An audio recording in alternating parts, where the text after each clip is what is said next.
我花光全部积蓄舔村花，今天村花终于同意和我约会。臭流氓，你想干嘛？一下。不要嘛，我们还小。就一下。不理你了。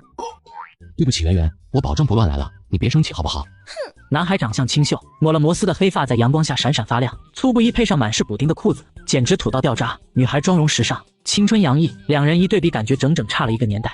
圆圆，我们都是男女朋友了，亲个嘴都不行吗？哼，你跟我亲嘴儿？黄狗剩，你知道我的唇膏多少钱买的吗？男孩愣了下，大着胆子猜测，得200-300吧，大不了等我这个月领完工资买支口红送你。哼，我抹的唇膏，上面这种榴莲味的750，下面这种巧克力味的910，你觉得手林子一个月赚那600块钱，配品尝我的味道吗？圆圆，你怎么能这么说呢？我赚的确实不多，可是我把我能拿出来的全部给了你，这还不能代表我的真心吗？可惜你的全部还不如其他追求我的人1/10、100%。你觉得我会被你2-3句甜言蜜语就骗到手，然后稀里糊涂的跟你过日子？回家洗洗睡吧，梦里什么都有。你怎么能这么说呢？黄狗剩被李圆圆打击的眼圈发红。这半个多月以来，为了能博李圆圆一笑，他把攒了几年的上万块积蓄都花光了。没想到家底刚被掏空，李圆圆就翻脸了。哟，你看你都要哭了，真是没出息，一点打击都受不了的小男孩，真是太幼稚了。你应该去找个跟你一样幼稚的女生，咱们俩不合适，分手吧，就这样。说完，李圆圆也不管黄狗剩，扭着小腰潇洒的离去。半晌，黄狗剩才从打击中清醒过来。不就是钱吗？我一定会赚很多很多钱。李圆圆，你会为今天的决定后悔的。黄狗剩是柳河村人，父亲在他出生那年蹲了大牢，母亲把他扔给爷爷奶奶便不知所踪。两亩薄田刚够口粮，家里全靠爷爷当护林员那400-500块的微薄收入。16岁那年，爷爷奶奶相继离世，只剩他一人接了爷爷护林员的班，现在每月涨到了600块。大黄，你跑哪去了？李主任正找你呢。糟了，该不会是李主任知道我跟他闺女处对象，要找我算账吧？李圆圆跟他处对象一直瞒着所有人，要不两人也不能跑到小树林里见面。虽说两人刚刚分手，但他还是有点心虚。李主任没说什么事儿吗？还能什么事儿？今天不是你的班吗？你不在岗上跑哪聊骚去了？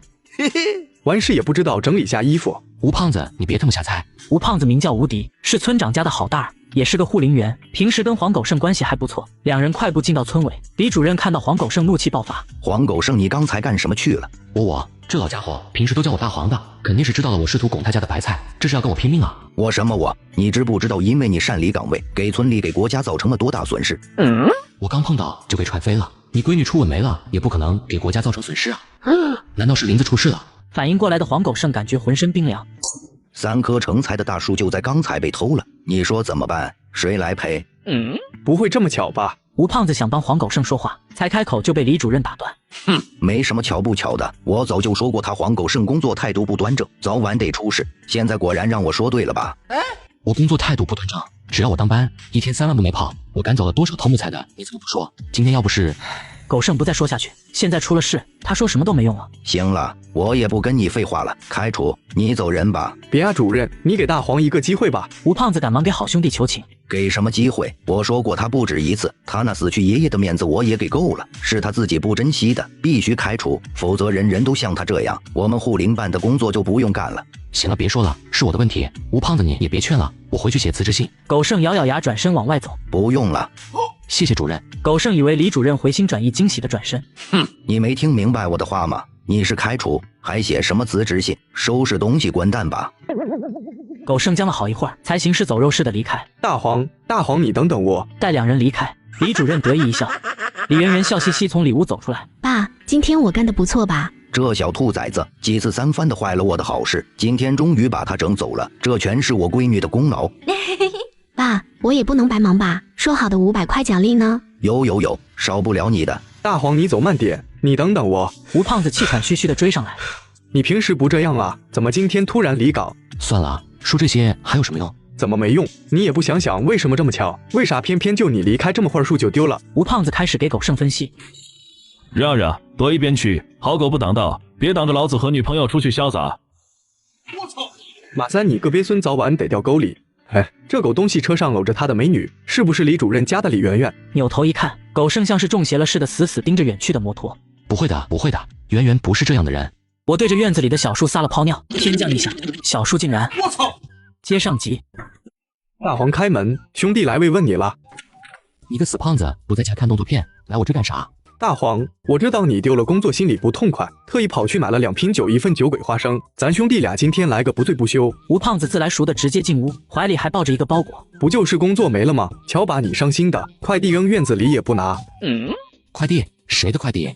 狗剩接过快递看了一眼发件人，黄福根，这不是我那倒霉老爹吗？扯开包装，里面装着一本破书，黄氏家谱，还以为什么好东西。狗剩直接翻到有记载的最后一页，黄家第250代黄菲儿。黄菲儿是谁？往上一看，倒霉老爹黄福根第249代。我去，我大名叫黄菲儿。对面的吴胖子一听乐了，那我以后是叫你大黄还是菲儿？你可别恶心我了，以后就叫我阿飞，总比大黄强，听着跟叫狗一样。随意翻了翻族谱，阿飞发现了一张纸条，传闻族谱乃天蓬测之所制，蕴含仙气神力，有缘者可得大机遇，请妥善保存。咦，这也太恶心了！随手把书扔到床上。来，胖子，喝起来。阿飞平时不抽烟不喝酒，如果没有李圆圆这茬，他在这穷乡僻壤日子也能过得不错。想起工作没了，存款没了，女朋友跟人跑了，2000块奖金也没了，阿飞悲从中来。胖子，我先干了。咕咚咕咚一瓶下肚。你随意。第一次喝酒的阿飞头一歪，趴在桌上人事不省。我去，大黄，你这弄的算什么事？还想和你唠唠嗑呢，结果我还没开始你就结束了。吴胖子把阿飞扶到床上，睡吧，睡醒了就过去了。我拿回去看着动作片慢慢吃。吴胖子走后不知过了多久，被阿飞扔在床上的那本黄氏家谱缓缓发光后散成无数金色光点，慢慢融入阿飞的身体之中。半夜阿飞被尿憋醒，带着酒劲迷迷糊糊地走到院子的一棵小树前，这桑枣树是他爷爷去世前种下的。孩子，爷爷奶奶以后没办法陪着你了，以后看到这棵树就跟看到我们一样，想我们了就摸摸它。老爷子要是没投胎转世，估计这会能从下面冲上来，一个大耳贴子直接抽上去。阿飞没心没肺的打了个冷战，放完水系好裤子回屋重新睡下。梦中他看到那棵小树一夜之间长大，而且还结出不少桑枣。爷爷和奶奶帮他扶着梯子，他摘了一筐又一筐，桑枣很甜，甜的他一边吃一边流眼泪。手机闹钟准时响了，阿飞随手按灭手机，想再和爷爷奶奶聚一会儿。会不会是圆圆回心转意给我发的消息？满怀期待的打开手机，幻想破灭，丧气的扔掉手机。阿飞来到院子里洗脸，一开门，眼前的情景就把他给惊呆了。院子里不到1人高的小树，一夜间长到了3米多，树枝上落满了鸟雀正疯狂啄食树上的桑枣，甚至因为争食发生了激烈的冲突。树底下，村里不知谁家养的2群母鸡，在各自公鸡带领下也红着眼睛抢食着，鸡毛掉得满地都是。而他家院子外面，好几头肥猪前爪扒着院墙，正眼巴巴往里看，嘴里的咸水顺着院墙淌到墙根。这 TM 的是什么情况？阿飞使劲掐了自己一把，不是做梦？难道我一觉睡了几年？跑回房间拿起手机看了一眼时间，没错呀，才过了1天，不对，是半天。懵逼的阿飞努力回忆着，好像我昨天晚上在树旁撒了尿，难不成我的尿有这么大威力？看着院子里乱糟糟的一团，算了，不管了。阿飞跑到门口，扯着嗓子大喊：谁家的鸡，赶紧抓走！再不整走，晚上全村都来我家吃百鸡宴了。谁家的猪，快点赶走！门口的猪粪都给我扫走！好东西千万别便宜我家！喊完的阿飞回到院子里，拿起竹竿一顿乱抡，鸡飞猪叫，鸟毛纷飞。驱赶完后，阿飞搬出爷爷的老竹椅子，开始思考人生。还没等他进入主题，院门外又传来一阵吵嚷：大黄大黄，这死胖子就不能让人清静会儿？怎么还带了个妞过来？吴胖子后面跟了一个白得发光的美女，齐耳短发，紧皱着眉头，让人看一眼就挪不开目光，止不住的心疼。真让放把火把房子点了，让他笑一笑。呸，乱想啥呢？老子刚失恋，这死胖子就领个这么极品的妞在我面前晃，成心气我呢。大黄，听说你家发生奇迹了？屁的奇迹，就是鸡走2个小酋长，带着后宫在我家院里争地盘打架。还有，以后请叫我阿飞。好，这不是大黄叫习惯了。吴胖子注意到桑枣树，这树昨天才这么高，你还敢说不是奇迹？还有这树上的果子，正常的桑枣哪有这么大？行了，你要吃就摘走，我烦着呢。听阿飞这么说，短发美女忧郁的大眼睛微微露出疑惑之色。这是欲擒故纵，还是被老娘的美色所迷，故意装大方？不管了，要不是爷爷病重非要吃这个，我才懒得到这来听2个屌丝扯淡。随便摘是吧？那我就不客气了。他弯腰拿起竹竿，胖子过来，拿衣服接着点。好嘞。吴胖子屁颠颠走过去，掀起衣服站在树底下，乖乖地接起桑枣。笨啊，左边又没接住，你是猪吗？短发美女拿着竹竿一通乱捅，眼神也不忧郁了，反而越捅越兴奋。反光被骂的吴胖子咧着嘴跟哈巴狗一样在树根底下接桑枣。阿飞看不下去了，喂，你就不能对你男朋友客气点啊？短发美女愕然回头，你说谁？你脸皮怎么这么厚？你知不知道桑枣掉到衣服，那黑色洗都洗不掉？你男朋友为了你连衣服都不要了，你还这么对他？短发瞪大了美目看看狼狈的吴胖子，总算明白过来是怎么回事。你哪只眼看到他是我男朋友了？老娘生的这么好看，身家几百万，会找个这样的男朋友，你瞧不起谁呢？阿飞一愣，不是女朋友，那你跟着胖子来我家干啥？吴胖子赶紧解释，阿飞你误会了，这是楚百万的女儿，她爷爷病了，今天来咱村找钟大仙看病，听说你家出了灵术，这不就想来求几个仙果吗？说完，使劲朝阿飞眨了眨眼睛。这可是发财的机会啊，好好把握。阿飞心领神会。好啊，我跟我哥们说话，让他随便摘。你谁啊？在我院里把我树上的人参果打掉这么多，你以为你是孙悟空咋地？不把你薅秃噜皮，你别想走。我对着院子里的小树撒了泡尿，天降异象，小树竟然……我操！不就是钱吗？说那么多干啥？这些破桑枣，我给你按100块1斤算，够不？短发美女说着，拿出7、8张100元大钞，走到阿飞跟前甩了甩。哦呦呦，都说腿玩年，这小手也能玩一辈子。不过这钱赚的也太容易了吧？这可是我之前1个月的工资啊！还有我的衣服买的时候也才1000不到。你赔我300就行。吴胖子在美女严厉的眼神下说了实话。短发美女哼了一声，又给吴胖子300块，然后拎着一包桑枣走了。倒也不算离谱，2个臭小子敢敲我竹杠，我让你们吃不了兜着走。他爷爷患的是癌症，最多只剩半个月时间。不管是找钟大仙还是来买什么仙果，在他看来都是求个心安罢了。身为21世纪的五好青年，可不会去相信那些玄学。送走吴胖子和楚家大小姐，阿飞以为能清静一会儿，可不知怎地，他家出了怪事的消息，整个村子都知道了。平时狗都不来的院子，村民们络绎不绝跑来参观。这桑枣一看就挺好吃，儿子快回家拿筐，咱们摘点。这树长得真邪性，一晚上就蹿这么高，是不是要成精了？我看也是。大行，这院里平时就你一个小娃子住，没点人气根本镇不住这邪树，还是挪到我家去种吧。你的铁锹借我用用。你们要疯是不是？这是我爷爷留给我的树，都出去，赶紧出去，小心我告你们私闯民宅。阿飞气得抄起扫帚往外赶人，村民被赶出院子，不甘心的嚷嚷：反正你树上桑枣都被鸟霍的差不多了，卖也卖不出去，不给我们点，留着烂在树上啊！烂在树上也是我的事，轮不到你们操心。阿飞气呼呼的关上大门。嘿，一帮贪小便宜的玩意儿，平时鸡在我家下个蛋都得要回去，现在还有脸拿个筐来我家摘桑枣，也真服了你们的脸皮。把树上剩余的果子装进筐子，阿飞开始琢磨自己撒了一泡尿就把桑枣树给催大的事。尿要是这么好用的话，以后在院里随便撒点种子，一晚上就有收获。那不是要发财的节奏，就是不知道这事儿是偶然还是会一直如此。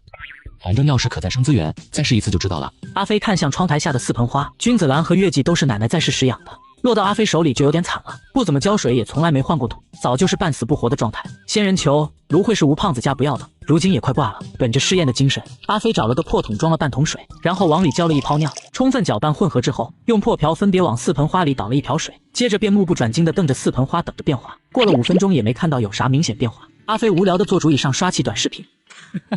自从打了克星疫苗后，越来越喜欢看这种脑残剧了。忽然一阵异香传入阿飞鼻中，什么玩意儿这么好闻？扭头一看，我去，4盆花全开花了。一直就对花卉不怎么感冒的阿飞，现在也突然发现自己懂得欣赏了。原来不是我没艺术细胞，只是因为那些花太普通。我这自制肥料太厉害了，要不我就专门种花卖吧。月季只要把花枝剪下来插到土里，过几天就能扎根，分个几十盆，再加上我的自制肥料，每天捡个几十朵，雇人到城里去卖，1个月能赚不少钱吧。到时圆圆看到哥靠着勤劳的双手致富，一定会回心转意的。想到发财的点子的阿飞精神大振，拿出剪子把开得正艳的月季花咔咔几下，剪得只剩1个干，然后把剪下来的花枝重新种起来。家里没有那么多花盆怎么办？把没来得及扔掉的方便面袋装点土，然后浇上自制肥料，把花枝扎进去，一直忙到下午，10几盆月季差不多就种完了。最早种下的花枝已经扎下根，抽出新枝，太好了！满心想着赚大钱追回李圆圆，阿飞根本不觉得累，继续分盆栽种，忙活到傍晚。地上、桌上全都摆满了塑料袋，粗略数了数，起码有50多盆。齐活，明天找吴胖子商量商量，我供货他跑销售，完美。随着肚子咕噜声响起，阿飞这才意识到自己一天都没吃饭，简单炒了一道菜，就着白米饭连吃3大碗。这什么情况？平时2碗就成了肚皮朝天了，今天3碗怎么感觉才半饱？收拾完屋子，天已经彻底黑了。村里除了喝酒、打麻将、偷情，夜生活乏善可陈。阿飞对前2样不感兴趣，第3样感兴趣却没资源，只能拿手机玩农药。哎呦，这个用猴子的 Amy 姐也太菜了。气死我了！这个该死的大黄不是狗，他就是个畜生。楚小小一阵国粹，直到一个有点秃顶的老头推门进来。你这丫头大半夜的抽什么风？别耽误老头子我睡觉好不好？哼，爷爷你又不敲门进我屋子。你这小丫头，小时我还帮你把过尿，有什么的？老头不以为然地哼了一声。我饿了，去下面，你要不要吃？楚小小疯狂点头。爷爷做的面最好吃了。等老头关上门，楚小小这才反应过来，爷爷怎么能自己下床了？白天的时候还要坐着轮椅，要人扶着才能勉强站起身，而且最近1周他连饭都不想吃，怎么突然自己站起来还有胃口吃宵夜？该不会是回光返照吧？楚潇潇瞬间情绪崩溃，颤抖着捡起手机拨了出去。爸，你快点过来，爷爷快不行了。我对着院子里的小树撒了泡尿，天降异响，小树竟然……我操！接上集。爸，你快点过来，爷爷快不行了。我说你们两个怎么回事？我辛辛苦苦做好的，你们别光看不吃啊！说完便头也不抬的干饭。楚百万父女俩眼神凝重的对视一眼。爷爷这一碗怕是有3包吧？还有2个火腿肠和1个鸡蛋，这分量我都吃不完。爸，爷爷不会真的要走了吧？外面门没关，医生马上就来。不过都说回光返照后必嘎无疑，咱们好好陪他走完最后一程吧。父女俩憋着泪黯然神伤，楚老爷子却把整碗面吃得底朝天。爽，吃出汗了，好久没这么舒服了。急救人员进门后，轻车熟路的直接向老爷子冲过来。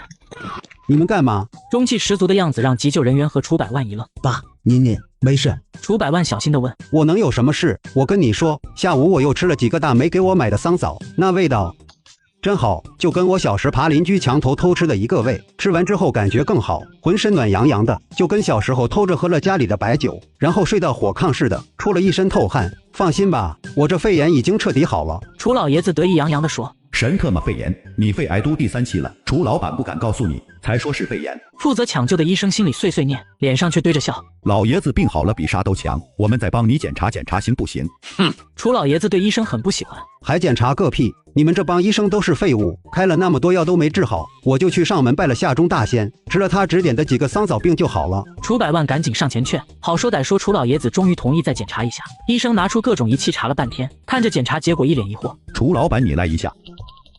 你家老爷子是不是吃了什么特效药？现在这指标再挺半年都没问题哦。当然，我还得抽点血回去再化验一下。应该的。楚百万连连点头，心中狂喜。几天前医院检查说最多还剩半个月，现在居然变成了半年。送走医生，安顿老爷子睡下。楚百万和楚小小回到客厅。爷爷突然变化这么大，真吓死我了。楚百万思索了一下，强压着兴奋说道：是桑枣，那桑枣我也吃了，很不一般。今天晚上我出去应酬，连喝2瓶白酒，居然没吐也没感觉肝疼，熬到现在一点没感到累，这感觉仿佛回到了20年前。关键是完事还叫了2条龙服务。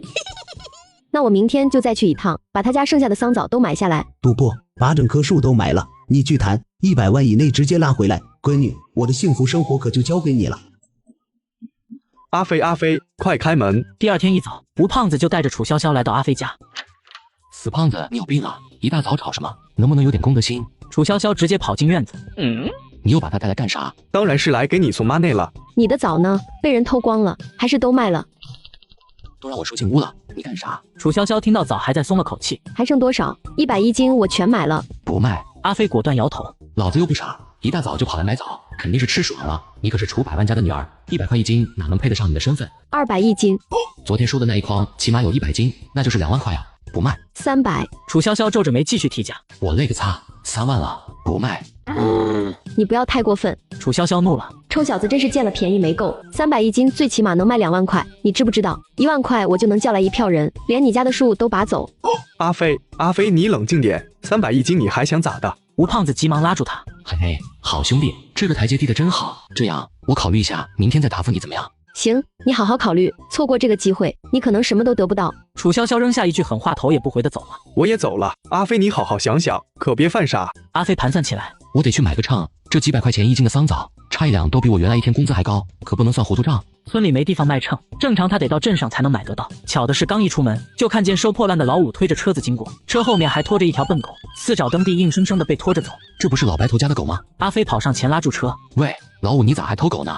是大黄啊！别叫我大黄，我有大名啊，以后叫我阿飞。好，阿飞，这狗可不是我偷的，是我80块钱买的，准备回去勒了吃肉。胡大马说，这黄狗是老白头当儿子养的，他干啥卖给你？你知道个屁！老白头前几天有病送镇上医院去了，今天早上没了。他俩儿子跟儿媳妇闹着分家产，这个狗儿子被他们当家产分了，卖80块钱，一家40当场分的。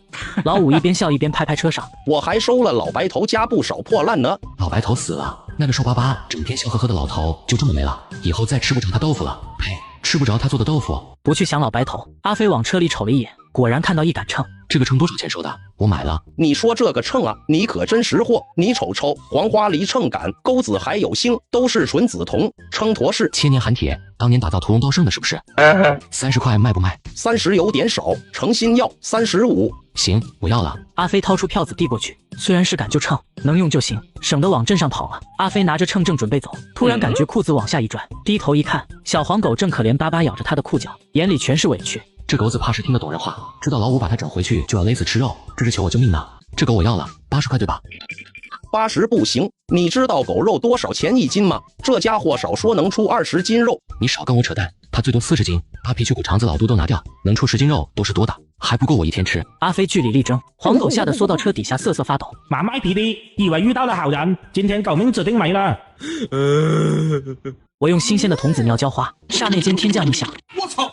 做一单赚3万，有钱不赚你是不是傻？吴胖子一副恨铁不成钢的模样。阿飞，你说说你咋想的？楚小姐都开出300块1斤的价，你还明天再说？摘下来的桑枣不卖会放烂的，那损失可是3万块，你不吃不喝干5年才能赚到啊！胖子，你跟我来。阿飞带着胖子径直往屋里走，跟着进屋的吴胖子愣了。我去，你这屋里啥味啊？还有，你整的这啥玩意？花呀，你瞎呀，看不出来？阿飞没好气地说。不是，我当然知道这是花，可你给我解释解释，为啥这花开的都这个奶奶样？你懂个屁，这叫艺术。阿飞指着桌上的花。你见过世界上有这样的月季？还真没见过，你怎么弄出来的？嘿嘿，给你表演个魔术。阿飞走到床旁，拿起一个空袋子装上土，插上一段花枝，接着拿起床边装了不明液体的水瓶。不对水应该会很快起效果吧？几分钟后惊掉你下巴。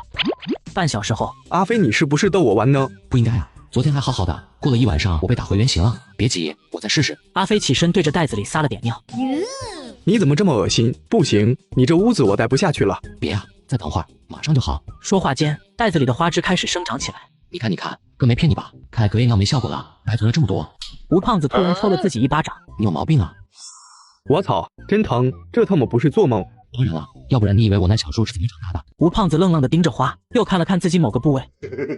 那个，阿飞，你的童子尿借我点呗。看吴胖子的模样，阿飞猜到了他打的什么主意。你真恶心，再这样我赚钱可就不带你了。别，我说着玩呢。吴胖子打消不良的想法问道。阿飞，你说这花能卖多少钱？我正想问你呢。我也不知道，不过我表姐在城里开花店呢，我这就给你问问。2条碰了。来，姐啊，我是肥仔。二肥，你打电话干啥？我正打麻将呢，要敢说借钱，我抽死你！不是，我这有几盆月季花，我拍照片发给你了，你看看能帮我卖不？月季那玩意不值钱，30-20的还不够来回路费呢。哎，刚水打的3条我糊了，挂了，不跟你说了，耽误我打牌。这个死丫头，看看照片能死啊！被挂电话的吴胖子气得不行。不急，你慢慢跟他说吧。阿飞眼前有几万块的桑枣大生意，所以对这些花也就不太上心。行吧，我回去让我妈再给他打电话，看他还敢挂不。楚小小这边停好摩托车，生气地蹲在路边。马三骑着摩托过来，楚小小猛地起身挡在路中间，吓得马三差点翻沟里。我操，你找，原来是 Amy 姐，咋有空跑我们这破地方呀？关你什么事？是，我多嘴。马三不敢再说话，言多必失，惹了眼前这位大小姐，指不定走到哪就被蒙头了。听说你经常偷树卖，啥玩意儿？Amy 姐，青天白日的，你可别污我的清白，我可是新时代的5好青年。停，我就是想问问你，阿飞家院里的树值多少钱？马三愣了一下，立刻明白了楚小小的意思。最多5000。要活的，那得加钱。既然能办，那就好说。吴胖子刚走到院子迎面走过来一个靓妹，这腿要是能摸上一把，少活1小时我都愿意。死胖子看什么看？害怕人看你在家待着别出门啦。听到声音的阿飞走出屋。你怎么来了？面对初恋，即便知道自己被骗，阿飞也控制不住的心跳加速。找你有点事。李圆圆淡淡看了阿飞一眼，扭头指着桑枣树。你院里这棵破树500块卖给我吧。傻。吴胖子怀疑自己听错了，人家高价买桑枣阿飞都没卖，你500块想连树都端走，脑袋里进水了吧？哼，关你什么事？我跟大黄说话呢，你滚远点。李圆圆不客气地骂道。这是阿飞家又不是你家，哎，我偏不走，你能怎么的？阿飞这时候一肚子话想跟李圆圆说，也觉得吴胖子在这儿不合适。胖子，你先去联系卖花的事，这边你不用管。行吧，你好自为之吧。等吴胖子离开，忘了跟你说了，以后我叫阿飞，他叫大黄。圆圆，你等一下，前段时间网上给你买的化妆品到了，我给你取来。看着阿飞拿来的小盒子，李圆圆满脸嫌弃。化妆品这东西我可不用杂牌的。不是杂牌，我在四头牛旗下巴老板直播间买的，人家那皮肤白嫩吹弹可破，就是用的这个，你回家用上几天，保证比卡了几天还要白。活该你这么穷，骗傻子的套路你也信？人家皮肤好的秘方能告诉你。李圆圆双手抱肩轻蔑一笑。大黄，你刚没了工作，手里也没积蓄，这日子咋过？我都为你发愁。念在咱们好过的份上，这不，我有个朋友家里装修，想弄棵树装饰庭院，我就想起你院里的这棵桑枣树，在你这院里搁着也挺碍眼的，我就做主500块帮你把这棵破树卖了。阿飞脸上露出失望之色。谢谢你的关心，不用了。你怎么不开窍呢？500块都快赶上你1个月工资了，还想咋的？没了念想的阿飞冷淡地说道：“不是钱的事，你也知道，这树是我爷爷奶奶留给我的。”得了吧，他们俩留给你这破树能当饭吃啊？卖了你就有钱了，那可是你1个月工资，你别不识抬举。我对着院子里的小树撒了泡尿，天降一下，小树竟然……我操！钱算什么？老子现在撒泡尿就能发大财，那都和你没关系了。你怕是失心疯了吧？你有多少家底我会不知道，就别打肿脸充胖子了。李圆圆语气一缓，我知道我耍了你，伤了你的自尊心，是我不对，可是自尊又不能当饭吃。你把桑枣树卖了，也算是发了笔小财，500块至少能对付2个月吧。到时你再找个新工作，不就又开始新的人生了？哼，新的人生吗？阿飞咧嘴笑了起来。原来我在你眼里就是这么没用、这么没出息的人啊！李圆圆没想到随口说的话竟然触动了阿飞。大黄，在咱们这小地方，就算你再优秀，也比不上马三。人家老爹是供电所所长，不读书现在不也是电业局的正式工？如果我跟了你，我图什么？为了爱情，那玩意能当饭吃，能当钱花吗？再说你给得起我们家的彩礼钱吗？大黄，我不想被人笑话一辈子，我只是想要自己生活得更好一点，有错吗？阿飞听完苦涩的一笑。总之你就是不相信我会有钱对吧？你就笃定我这辈子发不了财吗？发财？别做梦了，你有几斤几两我再清楚不过了。你听我的，500块把桑枣树卖了，也给自己买几件像样的衣服。桑枣树我是不会卖的，我会不会发财赚到钱也和你没什么关系了，你走吧。李圆圆被阿飞油盐不进的样子气坏了。你别给脸不要脸，我再问你一次，桑枣树你卖不卖？你要是不卖，我和你之间就彻底玩完，你就再也没机会了。说完，李圆圆一脸高傲地看着阿飞。阿飞已经彻底看清了李圆圆的嘴脸，决定不再当舔狗。玩完就玩完，我这人不喜欢开二手车。你，阿飞，我回来了。死胖子滚一边去！没看到我和大黄正在说话呢？李圆圆恶狠狠瞪着吴胖子。这位大姐，我长这么大还不会滚呢，要不你滚一个我看看。吴胖子贱兮兮地挑衅着李圆圆，冷不防背后被踹了一脚，差点摔了个狗吃屎。卧槽，姐你干啥呢你？吴胖子身后一个烫着大波浪的美少妇急吼吼地闯进院子。花呢？花在哪里？傻花。阿飞一下没反应过来。你们逗我玩是不？没有，我哪敢啊！吴胖子跑到阿飞跟前给他介绍，这是我表姐，我原本以为她在城里，谁知道她在我家打麻将，我就直接把她拉来了。麻溜的把花拿出来，我还要回去翻本呢。吴胖子赶紧拉开房门，在屋子里呢，姐你进屋看。表姐请，麻烦你了。阿飞也赶紧把这个性感火爆的表姐往屋里请。不用客气，不过你也别抱什么希望。君子兰，月季什么的都不值什么钱，又不是二肥非要让我来，我也懒得跑这一趟，我来也就是随便看看。美少妇说完，然后直接进了屋。这屋里怎么一股子尿骚味？被屋里气味熏个正着的表姐刚准备转身出门，突然瞄到了桌子上的花，接着她就张大嘴巴走到桌子前。院子里的李圆圆见自己被晾在那，直接就气炸了。吴胖子，你故意的是不是？大黄家那几盆破花能值多少钱？我这里有人出500块买他家桑枣树，那些破花加一起都没这桑枣树1半值钱，真是一群乡巴佬。他一边吵一边走进屋子。李圆圆看着阿飞放在地上的隔夜尿，差点被恶心的吐出来。大黄，想不到你竟然是这种人。这么一吵，表姐从震惊中回过神。这花都是你培育的？阿飞一本正经的点头。狗屁，他平时连水都不爱浇，还培育花。李圆圆强忍着恶心嗤笑道，表姐也不搭理他，低头使劲嗅了嗅。我能摸摸吗？表姐随意。李圆圆快要忍不住了。你们演戏呢？继续，我看你们还有什么花样。真是好东西啊！姐你别光称赞啊，这花到底多少钱一盆？你能要？表姐皱起眉头不悦道。这么珍贵的品种，我当然得慎重。那个7000一盆能卖吗？看着不作声的阿飞，表姐咬了咬牙说道：7500，不能再多了。阿飞，发财了，你快答应了。吴胖子反应过来，赶紧嚷嚷道。阿飞这才反应过来，成交。这时李圆圆满脸冷笑的走到三人面前。你们在这演戏给我看有没有意思？就这破花7000块，想发财想疯了吧？蒙谁啊？吴胖子不乐意了，你胡说什么？谁演戏谁是孙子？表姐倒也不生气。小妹妹，你是近视眼吧？哼，我眼睛近不近视关你什么事？的，那就是瞎了，否则花瓣是真是假你看不出来。李圆圆被气得面色发红。你说真的就是真的，你们蛇鼠一窝，都不是好货色。表姐脸色冷了下来。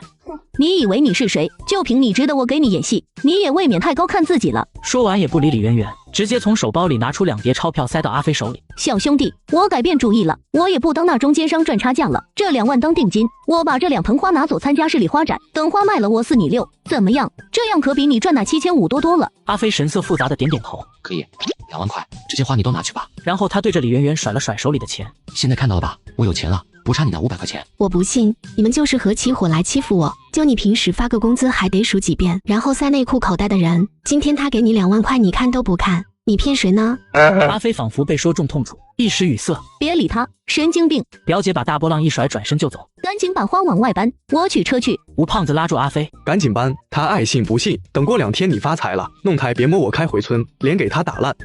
李圆圆气急，我等着看你俩怎么弄亮，别摸我，弄不来你们都是王八蛋。要是能弄来呢？李圆圆眼珠子一转，要是能弄来，我就下嫁给大黄。呸！恶心！求求你！男人每到深夜就来此苦苦哀求，而屋内的人却始终无动于衷。求求你了，让我进去吧！我们几10年的情谊，你就这样狠心？吴胖子哭丧着脸坐在房门口。自从口罩之后，我总是感觉力不从心。如今好不容易能大展雄风，你怎么就能这样将我拒之门外？你好狠的心呐！吴胖子在门外声泪俱下的哭嚎着，门内阿飞一脸崩溃的躺在床上。又来了，烦死了！你别嚷嚷了，不知道的人还以为咱俩之间有什么见不得人的关系呢。那你给我不就得了？自从养了个羊之后，我有多久没有感受到快乐了？现在好不容易能行了，你就不能帮帮我吗？我他妈当初就不该让你吃，你一顿吃几十斤，我是怕你吃稀啊。自从前几日赶走李圆圆后，阿飞分了点桑枣给吴胖子，谁知道竟然治好了他的某些后遗症。这几天他就像疯了一样，天天逼着阿飞浇灌桑枣树。没了，老子一滴都尿不出来。我有办法。你喝这个，我那妇产科的护士姐姐说这个下尿快。这个老爹我真的服了。你滚！我不想看见你，胖子你再烦我，明天我就把桑枣树卖了。不过如果你正常点，我保证每天你都有桑枣吃。好吧，吴胖子想了想，以后的幸福生活只能屈服。阿飞，你有没有想过，为什么你尿过的花值几万块？为什么你尿过的桑枣树很快就长大结果？我 TM 怎么知道？这事说起来也玄乎。吴胖子思索了片刻。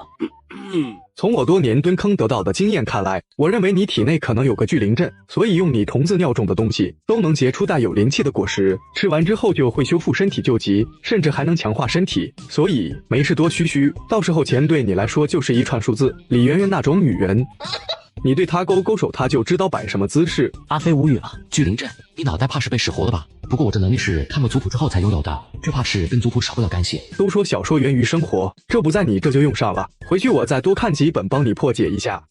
这下省了我解释了，这货自己脑补的明明白白的。对了，明天我进城帮忙卖花，有件事我得特别提醒你一下。目前的情况来看，你的童子尿有灵气，如果李圆圆知道你发财找来，你切记要保护好自己的童子身。看着阿飞一脸疑惑，吴胖子恨铁不成钢说道：平时让你跟着我多读书，你非去玩猴子李白。小说里通常来说，失去童子身一般是会破功的，你这情况没弄清楚之前不能破身，明白不？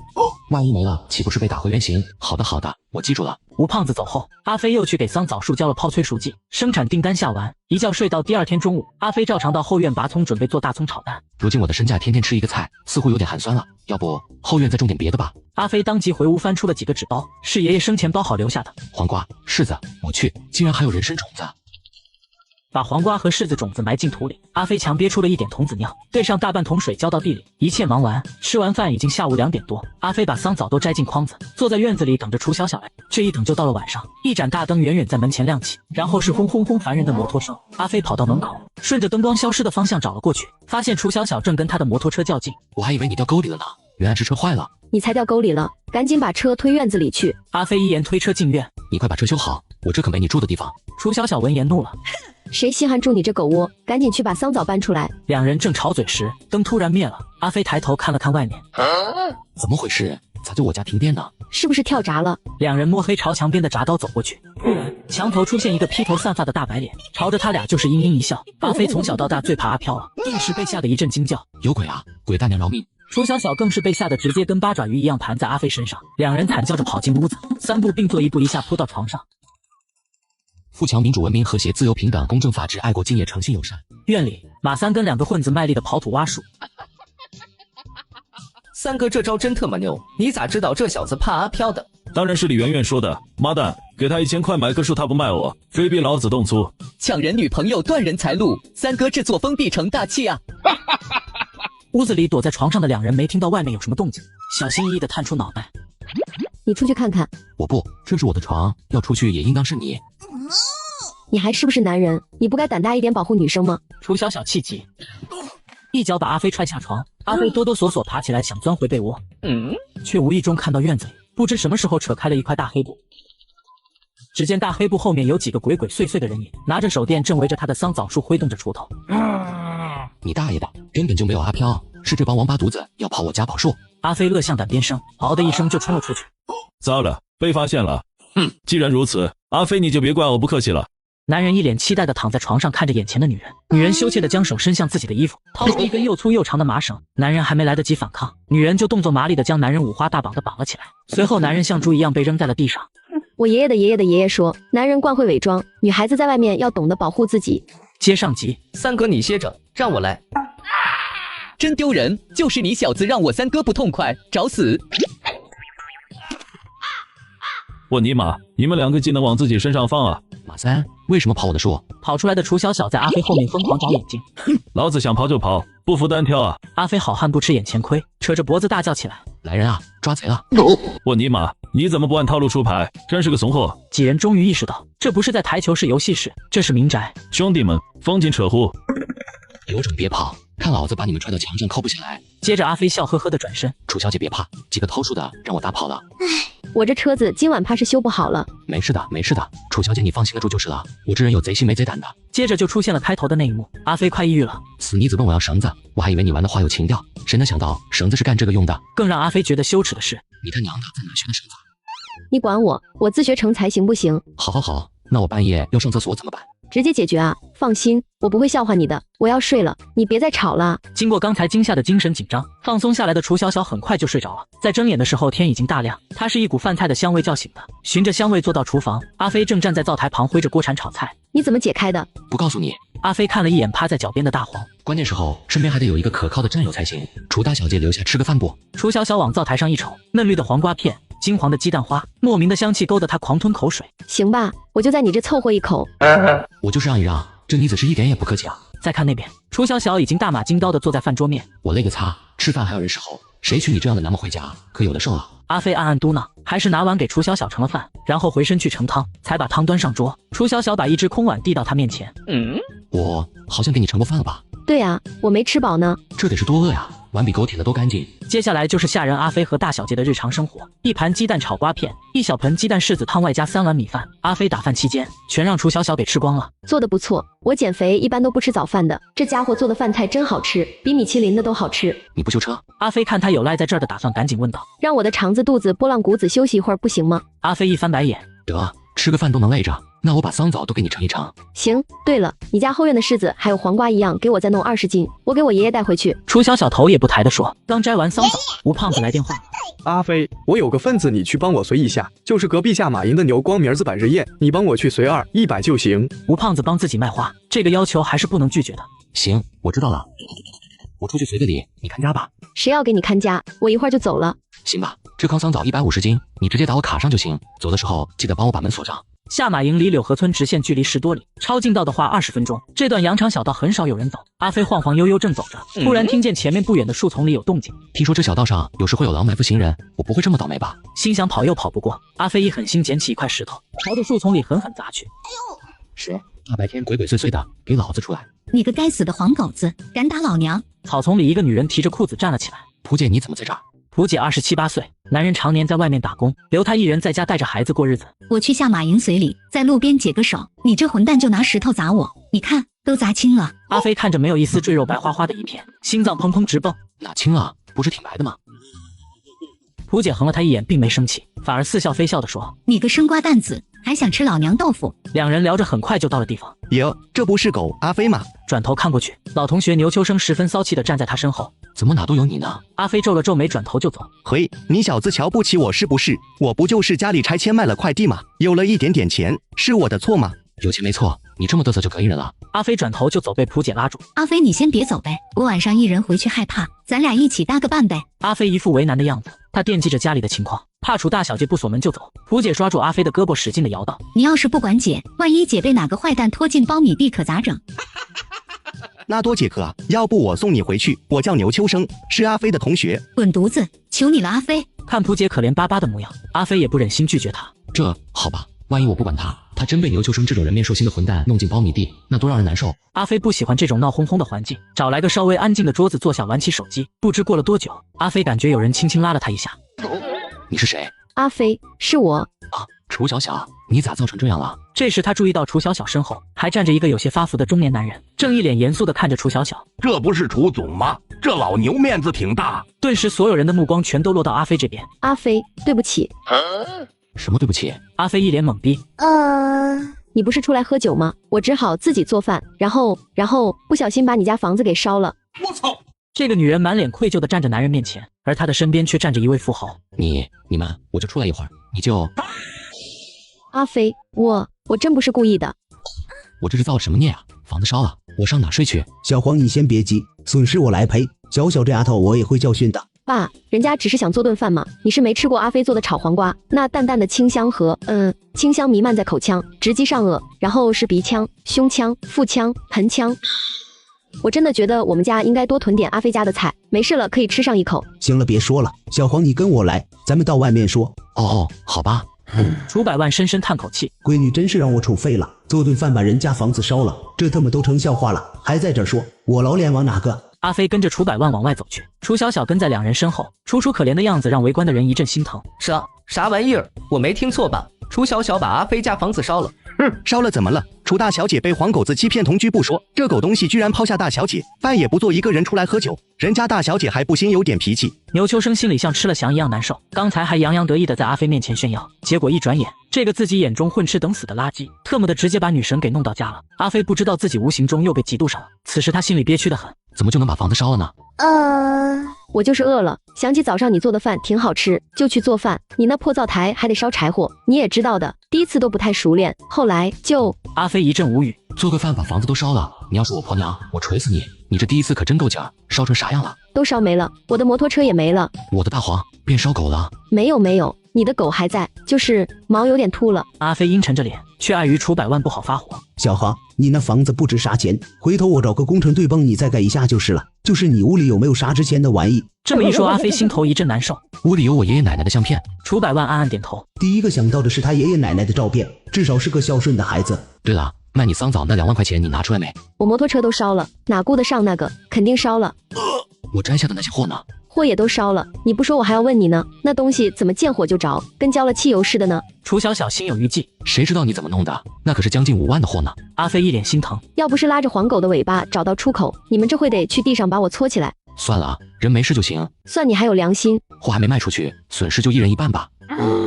你，楚小小想发火，又想到是自己闯的祸。算了，我爸有钱，牙缝里扣点就够赔你的了。臭丫头一边去，你爷爷的病你忘了？楚百万正想说指望桑枣维持，突然意识这是不能让阿飞知道。小黄，你家桑枣树以后还能结果吗？楚百万这一提醒，阿飞才想到自己的摇钱树。我家的树没烧吧？没有。那就好，结果子肯定没问题。我听小小说昨天晚上有人偷树，要不这样，趁这次修房子，我让人把那棵树暂时迁到我家去，我家别墅有保安比较安全。果然是无商不奸，这就打起我摇钱树的主意了。那倒不用，万一树挪了地不灵了，那就不好办了。也对，那修房子这期间，小黄你就暂时先到叔叔那住吧。不用了，楚叔，我到朋友家去住。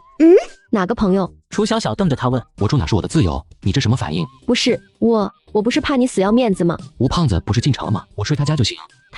那没事了。楚小小莫名的松了口气。那我现在先送你回村吧。不麻烦楚叔叔了，我们村来了好几个，说好了一起走的，我坐车先走不好。阿飞答应了蒲姐一起走，谢绝了楚百万的好意。行吧，我回去就安排人，尽快帮你把房子盖起来。目送楚百万父女离开，阿飞回到马光明家院子。大爷大娘吃好了吧？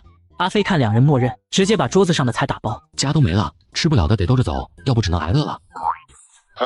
谢谢你呀，小伙子。不是，这是我的。现在的年轻人真好，看咱们年龄大了还主动帮忙打包。等到天色渐黑，蒲姐终于出来了。阿飞吃好了吧？咱们走吧。天黑容易遇到狼，回去就不能再抄近路了。阿飞举着手机在后面帮蒲姐照路，眼神不自觉地落在蒲姐的腰身上了。女性的曲线美一时间让他看入了神。蒲姐突然转身扑到阿飞身上。蒲姐怎么了？鬼，有鬼！听到鬼，阿飞身子一僵，当场就像开动电击似的原地哆嗦起来。阿飞，我害怕，你怎么不拉着我跑啊？我也怕呀。就这么站了好一会，蒲姐壮着胆子慢慢回过头。他还在那盯着咱俩。啥？这是在逗咱俩呢？人死暖朝天，不死万万年，老子和你拼了！阿飞壮着胆往前看，在哪呢？蒲姐？就在田里。田里？那只有个稻草人啊。是吗？那没事了。蒲姐赶紧推开阿飞，不好意思的整了整衣衫，然后继续往前走。阿飞感觉贴着身体的柔软一下没了，有点空落落的。早知道蒲姐怕这个，我就他妈把他抱紧点了。谁？胡姐吓得一声惊叫，又扑进他怀里。卧槽，真香真软！原来跟女生一起走夜路是这么好玩的事。阿飞骨头都酥了。阿飞，你看到什么了？蒲姐你别怕，刚没看清楚，我再看看。阿飞一边安慰蒲姐，一边假装左顾右盼拖延时间。两人就这样一惊一乍的走了10多里地。突然手机的灯光灭了。不过这次蒲姐没往阿飞怀里扑，因为她感觉这小子好像在骗炮。手机没电了。蒲姐不信，给我看看，你小子坏得很。阿飞把手机递过去，蒲姐按了按，果然没电了。姐你要是害怕，扶我的胳膊走吧。那你可别趁机占我便宜。我哪有，哪次不是你主动扑过来的？阿飞委屈极了。哼，你个小混蛋，说的好像我占你便宜似的。一阵阵说不清是凉风还是阴风吹过来，让人浑身发冷。两人不由得越走越近。哎呀，你弄痛我了！你这生瓜蛋子怎么没轻没重的？对不起蒲姐，我不是故意的。故不故意的，人家都快让你摸遍了，今晚我亏大了。要不我给你摸回来？这可是你说的。蒲姐一下就把阿飞推倒在地上，接着就要压上来。蒲姐，咱俩不能这样。男人深夜苦学，经数百位人生导师言传身教，空有一身牛力却无地可耕。女人老公常年在外务工，枉费2亩良田。阿飞你也想吧？不行，要是传出去，蒲姐怕是会被唾沫星子淹死。蒲姐，咱俩不能这样。阿飞这么一喊，蒲姐竟然直接哭了起来。阿飞被他抽泣声给弄傻了。蒲姐，是我不对，你别生气。我不是气你，我是气我自己，是我心思不正想勾引你，我不配你叫我姐，也不配给小华当妈。阿飞更迷糊了。勾引我？蒲姐为啥想要勾引我？到底怎么了？蒲姐这么一问，蒲姐哭得更伤心了。哭有用吗？有啥事你倒是说呀。阿飞这么一嚷嚷，蒲姐这才一边抹着眼泪一边说，是小华前年查出了心脏病，到市里去查了几次，医生说这病越早手术对将来影响越小，如果过了7、8岁还不动手术，很可能活不到成年。现在小华已经8岁了，他爸竟然在外面跟别的女人生了孩子，不要我们娘俩了，我实在不知道怎么办了。阿飞听到这儿叹了口气，真是知人知面不知心。于大哥表面看挺好个人，怎么能办出这种事来呢？蒲姐，你想让我给小华当后爹？不是，我哪敢有那想法，我就是没依靠。今天无意听吴胖子他娘骂他表姐，借给他2万块，转眼都跟你买了花。我寻思你发财了，就想跟你借钱给小华看病。那你直接和我说不行吗？弄这一出搞得人难受的不行。这钱我还不起，就想着要是能跟你那啥，就当还债。我真不要脸。听到这，阿飞沉默了。蒲姐见阿飞没了声响，以为他动了心，抹了一把脸上的泪水。阿飞你放心，你让姐干啥姐就干啥，半自动全自动都可以。蒲姐说着就朝阿飞伸出手。阿飞正低头沉思，蒲姐这一伸手让他立刻回过神来。不是的，蒲姐，你听我说，我手头现在也没钱了。蒲姐一愣，把手收了回去。不过我想到了一个赚钱的办法。什么办法？不着急，现在也弄不了，咱们先回去。两人重新上路了。蒲姐看着阿飞家的房子愣了。你家房子怎么了？被一个傻子放火烧了。阿飞来到桑枣树旁边无语了。楚小小你个骗子，不是说没事吗？怎么弄成这个样了？要不是手机没电，阿飞高低得打个电话问候一下。阿飞你家房子都烧没了，今晚上咋办？没地方住了，要不去蒲姐家住咋样？啊，那不好吧，万一让人看到该说闲话了。蒲姐一脸不乐意，好像忘了刚才的事。看来我今晚上只能找个草垛子凑合了。那我帮你找个垫子吧，反正外面也不太冷。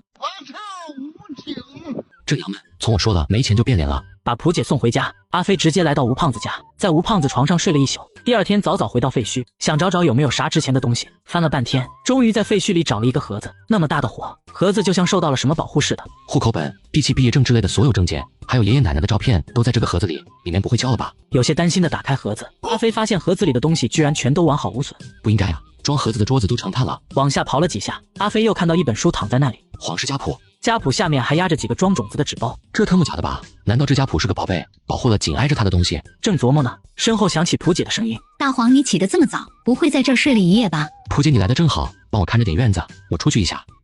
我来帮你干活，你怎么走了？蒲姐一脸失望，来干活是假，她可记得昨天阿飞说的话，想知道阿飞有啥赚钱法子。阿飞出去时间不长，回到家就看到施工队来了。楚小小坐在一个推土机里，得意的跟他表功：“阿飞，你回来了，看看我干的怎么样？烧了我家房子，你还不解恨？一大早赶来又给推平了。我正想问你呢，你不是说我家树没事吗？”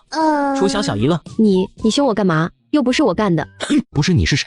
村里的好心人啊，他们把树枝、树杈都给劈下来，用来救火。我尼玛，这些混蛋玩意儿！不就是不让你们来摘桑枣吗？你还得感谢我呢，要不是我拼命拦着，有个大婶都把锯拿来了，要把树锯断做成大号灭火扫把。那个大神你还能认出来不？我等会买2箱敌敌畏，好好谢谢他。楚小小被阿飞逗得直乐，然后拿出一拃纸递到阿飞脸前。你看看这几套设计方案，你喜欢哪款？阿飞接过来翻了翻，这个不错，2层楼，楼顶有泳池，泳池水有浇地通道，早上起来到泳池里撒泡尿，然后再用泳池水浇地，这样既安全又隐蔽，完美。我喜欢这个，设计师可真是个天才。楚小小也对自己的这个设计最满意，见阿飞一下就挑到他心坎上了，更是美得不要不要的。你放心，我会亲自监督施工，让你住上放心房。我最不放心的就是你好不好？阿飞赶紧跑去给施工队长买了2条好烟，硬塞到对方手里。大哥，我以后的住房安全全靠你把关了。这小子看起来不起眼，居然跟楚大小姐打得火热。你给我买烟，我哪敢要啊？我还想给你买烟呢，让楚大小姐以后再有活的时候想着我点。阿飞一时语塞，那就看他啥时在心血来潮要做饭了。行了，我家里的事就拜托你们了。出去我们走。去哪？有啥事？当然是赚钱去。好啊好啊，阿飞，我们咋赚钱？卖身。卖身？蒲姐吓了一跳。阿飞，昨天我那是急晕了想的魂招，姐可不是那样的人。只要你能让姐赚到钱，干什么姐都愿意。让你在几万人面前表演，你愿意吗？啊，表演什么？卖身。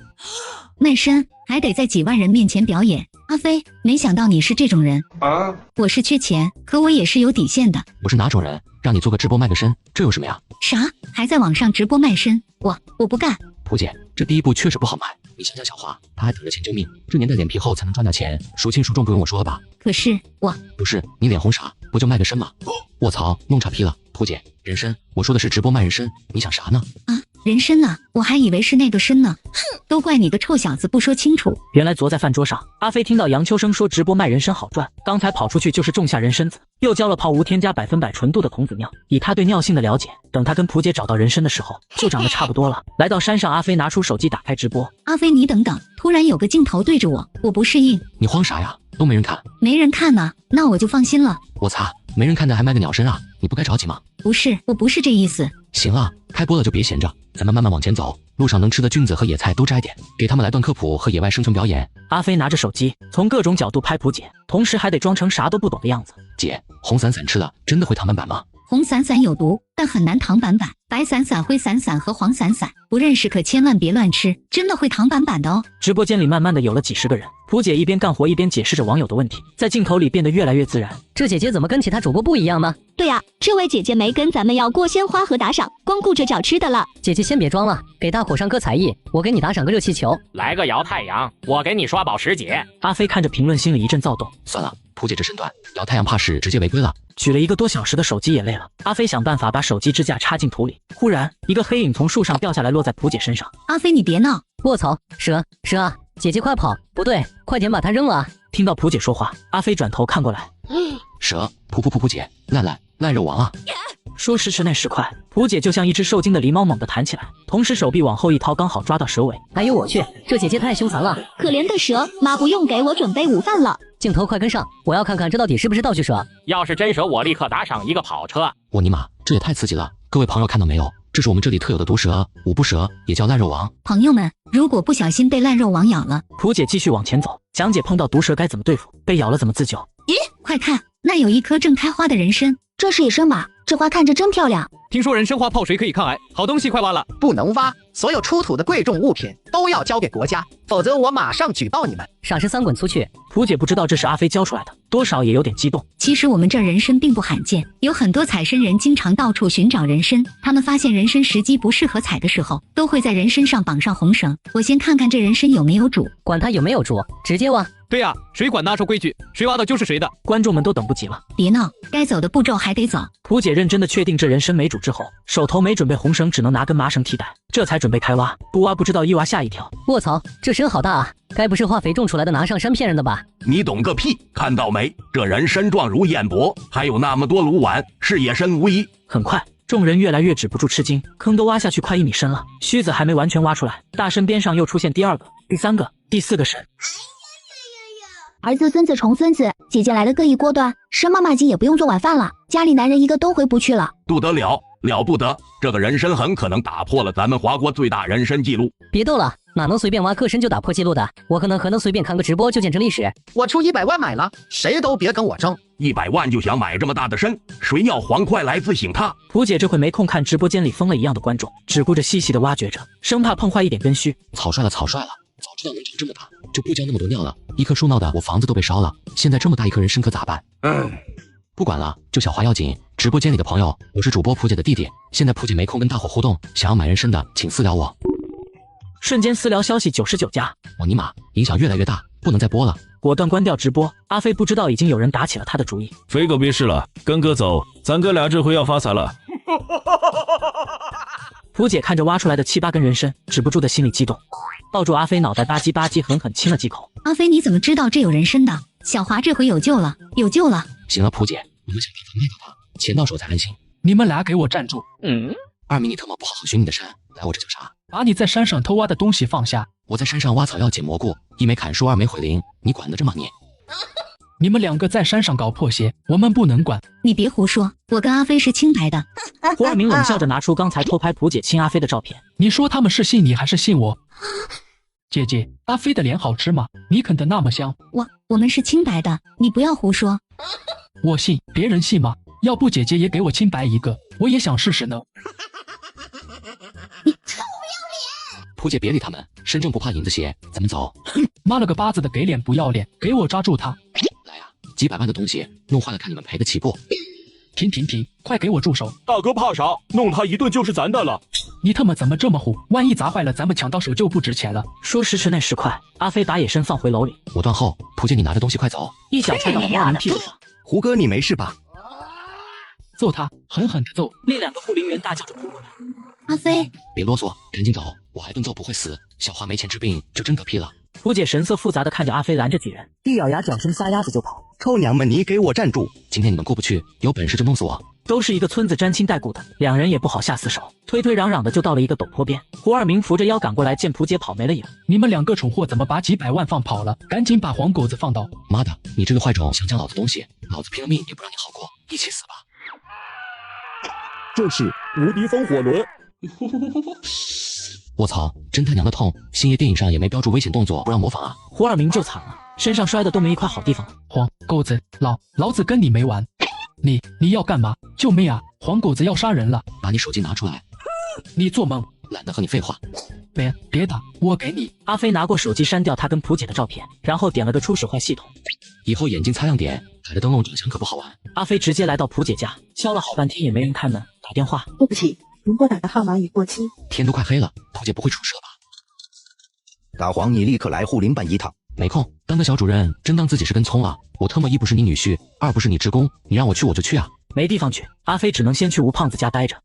在开会啊？那我等会再回来。你小子可算露面了。吴村长面露难色，你搞出来的事自己解决吧，我实在顶不住了。大黄啊，村里人对你咋样？怎么样？你们自己不清楚？我房子烧了，除了村长收留我，你们谁放个屁了？什么混账话！你房子又不是我们放火烧的，这不是你盗取我家财产的理由。啥？我盗你家什么了？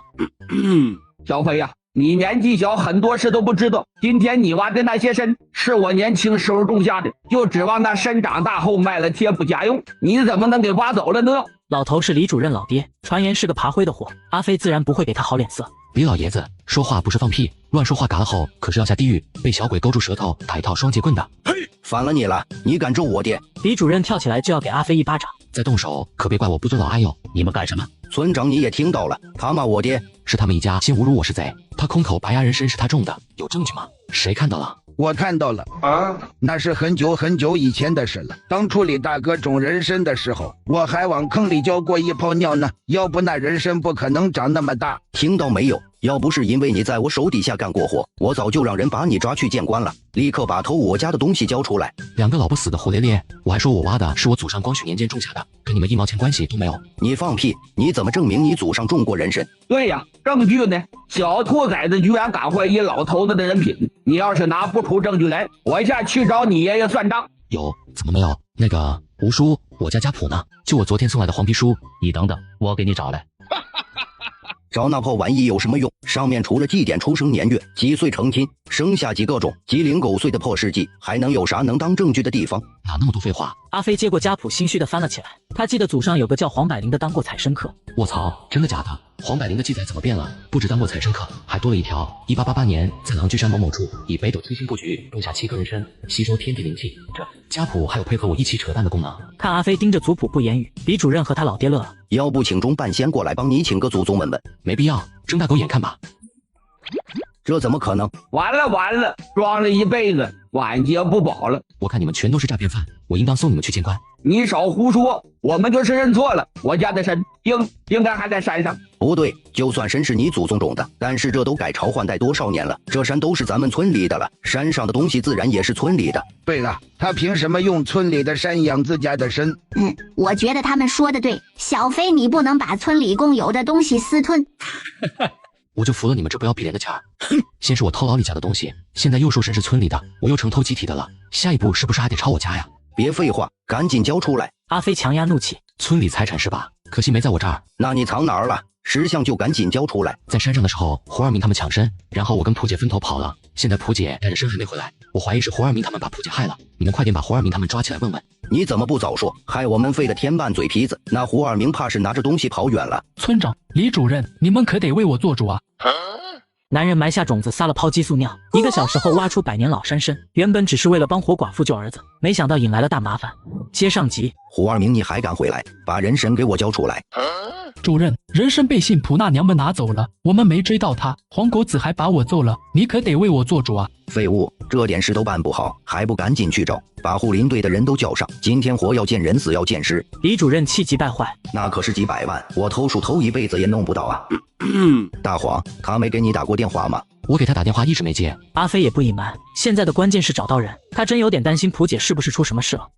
我信你个鬼，你小子坏得很，把手机拿来我看看。李主任不幸抢过电话，亲手拨打过去。对不起，您拨打的号码已过期。特么的，这臭娘们肯定是拿着东西跑了。我看也是，他家小华最近一直没在家，现在他人也不见了，上哪找他去？我倒希望他是拿了东西跑了，也总好过便宜了你们。黄狗子，你个傻叉，被人骗了还帮人数钱，那活寡妇只不过是看你好骗，摇个太阳就把你拿捏了。心思龌龊的人，看什么都是脏的。懒得争下去，阿飞自顾自地离开，顺着山路漫无目的走着。路上一波波的村民像无头苍蝇般满山乱跑，不知不觉走出村子，嘈杂的声音淡去，阿飞慢慢冷静下来。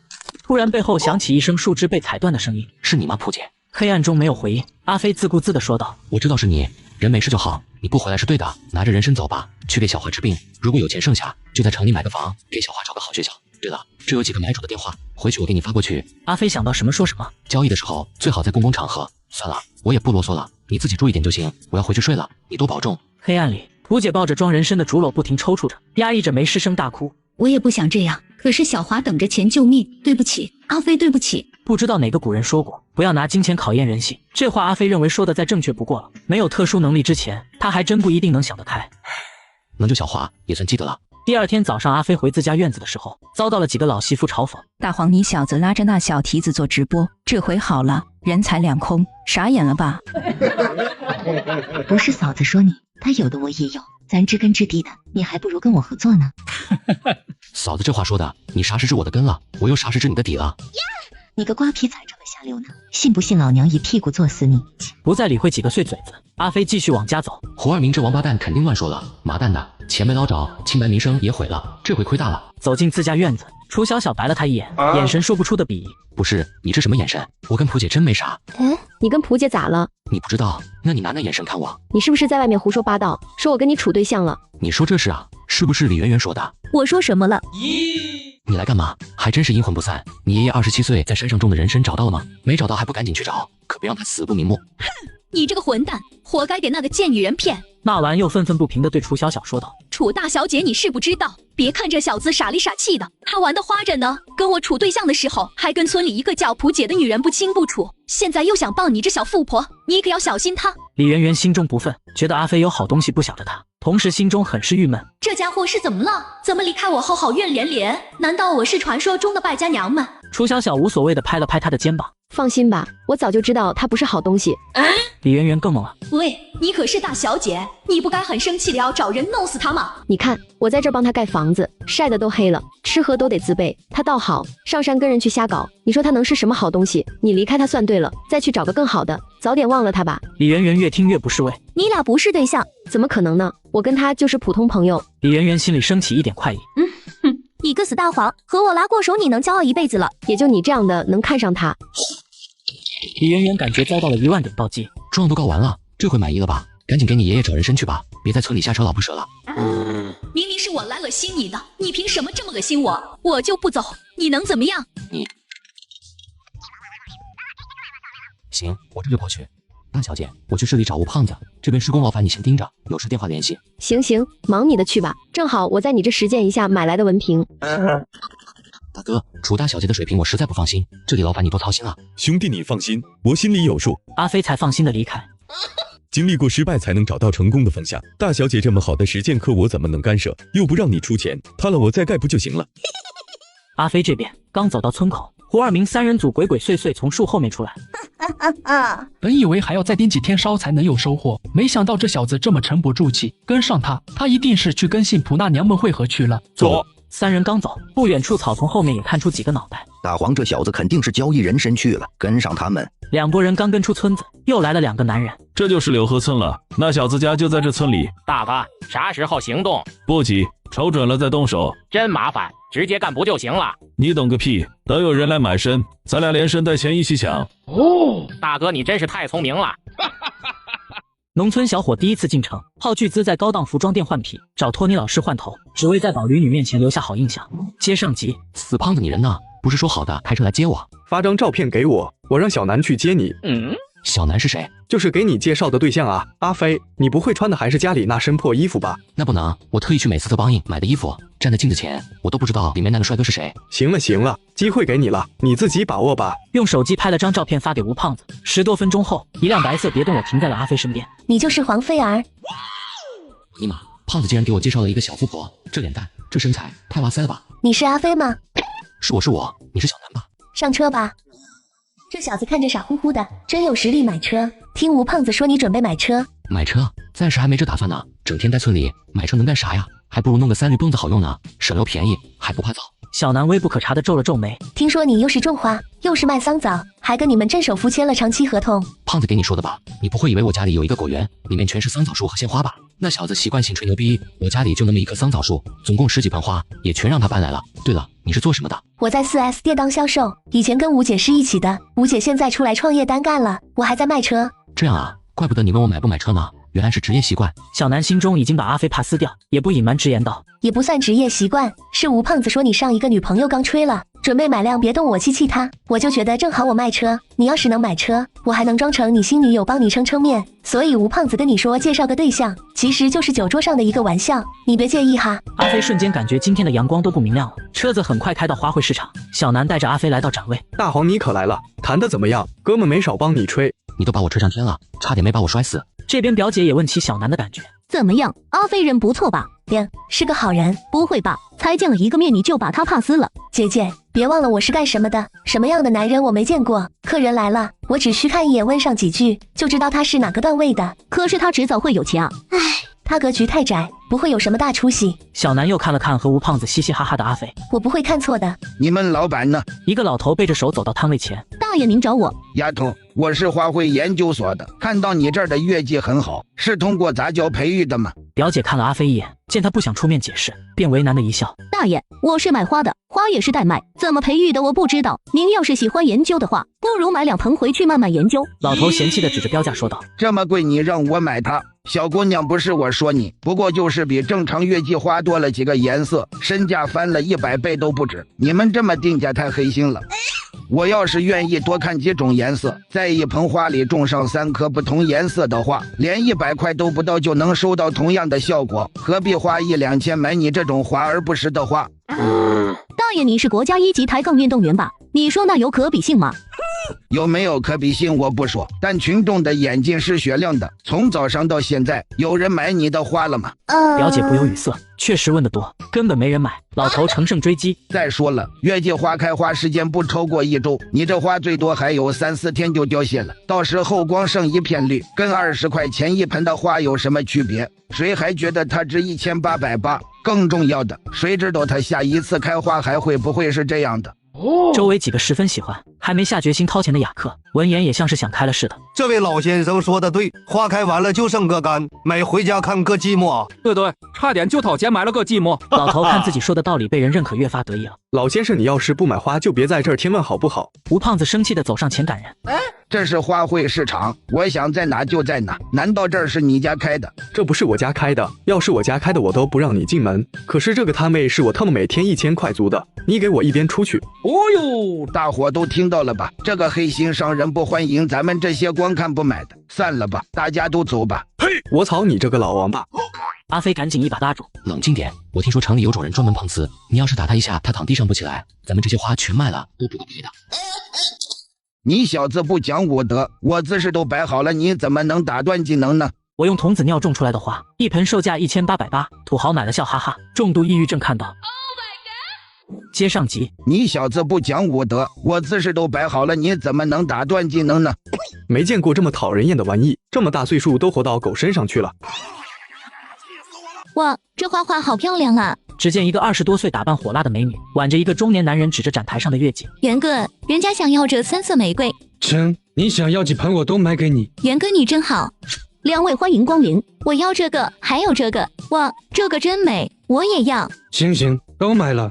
老头碰瓷失败，心中记恨，起身快步上前拦住2人。2位，这不是玫瑰，可别被奸商骗了，这是月季啊！你特么也知道这是月季啊？阿飞忍不了了，刚才是哪个王八蛋说这花买回家花谢了就是一根光杆？月季花为什么叫月季花？因为它月月开花，买回去1年4季都能看到花。就你这样的，还特么花卉研究所研究菊花的吧？吴胖子接力继续开喷，这位大哥给女朋友买什么关你屁事？人家有钱怎么花用你管吗？人家花钱买的是快乐，你特么知道什么是快乐吗？这位大哥一表人才，为了让女朋友高兴，估计把房子烧了都不在乎。你一个特么老帮菜在这瞎掺和什么？这一番话不但把老家伙指出美女无知的尴尬成功化去，而且还把袁大头给捧了起来。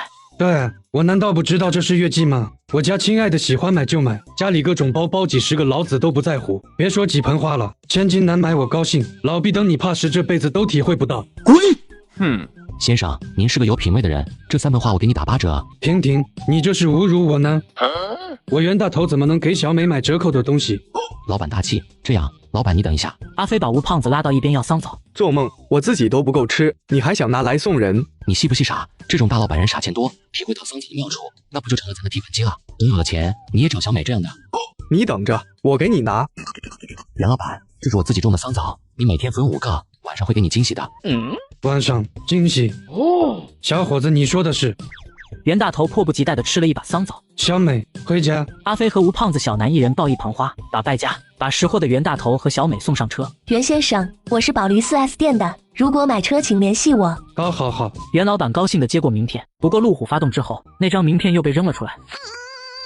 阿飞和吴胖子假装没看到。3盆花卖了5300，这样的顾客1天来1个就行。才5300就把你满足成这样，果然没出息。小南心里不满地嘀咕着：表姐，咱们这一开张就卖了这么多，以后可以跟着阿飞躺平了。几人信心爆棚，不过接下来又回到了之前的局面，问得多，却没人掏钱买。一直到下午4点多，花市都快关门的时候，2男1女一家3口走了过来，丈夫和儿子强作欢笑地陪着一个30多岁的女人，女人眼圈发黑，眼神中透着一种漠然。我真不想逛了，咱们回去吧。别忙，再转转吧。肖医生说了，多看看美好的事物，会让你的心情变得好起来的。好吧。女人回答的口气都透着一种生无可恋。要欢光。有人路过，阿飞习惯性的喊了一声，男人闻声看了过来。小慧，你看这家的花好漂亮。有什么好看的？女子慢慢转过头，目光好像没有焦距的朝着摊位看了一眼，然后她就正在那里。男人微微一愣，他好久没看到妻子这种反应了。走，我们过去看看。女人顺从的跟着他一起走到花架旁，仔细的看着一盆月季花。我感觉他好像是我。女人突然闭上眼睛，深深呼吸，慢慢的脸上露出笑容，这可把男人激动坏了。老板，这花多少钱？ 1880，优惠期间可以打8。大，不管多少钱都要买。买了，这盆花我要了。女人自从患上抑郁症之后，好久都没有对什么东西产生兴趣了。这盆花在父子两人看来，已经不是一盆简单的花，而是救命治病的良药。男人付了钱，女人爱不释手地抱着那盆花，那目光就像是一位母亲看到她刚出生的儿子一样，还能笑着和身边的人说几句话。一家三口就这样欢天喜地地离开。吴胖子看得愣愣的，连折扣都不要啊！真是什么人都有，这女的难道是花痴？这样的客人要是多来点，咱们就发财了。等下，表姐你说啥？我说，要是这样的客人多来点。你干啥去？小飞是不是摔到过脑子？没有啊，可能是有什么新发现了吧。不一会儿，阿飞兴冲冲地跑了回来。你干嘛去了？我问了一下，刚才那个大姐是不是有什么病？卧槽，你咋这么虎？挨打没？没有，那位大哥不但感谢了我，还告诉我他们医生的电话。啊，你想去看病？我看你挺正常的啊。能不能好好聊天啊？表姐，这里收摊的事就交给你们了，我现在去联系那个医生，明天咱们就等着发财吧。阿飞说完，不等几人反应，转身就走。吴姐看到了吧？想一出是一出，这就是一点都不成熟的小男孩表现。这样不是挺好的吗？看着他一点点成熟，把他塑造成你心目中男人的模样，多有成就感啊！唉，说的是没错，可那会很累的。我累了，不想努力了。